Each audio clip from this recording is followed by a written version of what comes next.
Hello everyone, তোমরা সকলে কেমন আছো? আমি Barsha. Welcome back to my new blog.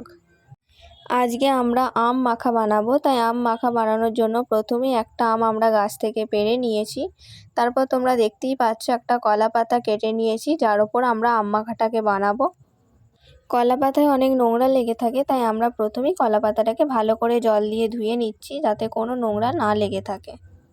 তারপর আমরা আমটাকেও ভালো করে ধুয়ে নিচ্ছি জল দিয়ে পরিষ্কার করে। তারপর আমরা আমটাকে কেটে নিচ্ছি ছুরি করে। তোমরা দেখতেই পাচ্ছ আমাদের আমটা প্রায় কাটা হয়েই গেছে। তারপর আমরা আমটাকে পিস পিস করে কেটে নিয়েছি। তারপর আমরা আমের স্লাইসগুলোকেও ভালো করে মাঝখান থেকে কেটে নিচ্ছি, যাতে নুন লঙ্কা ভালো করে আমের ভেতর ঢোকে। আমার কিন্তু আম মাখা খেতে বেশ ভালোই লাগে। তোমাদের কেমন লাগে তোমরা কমেন্টে জানিও। আর এই দেখো আমাদের আম মাখা রেডি।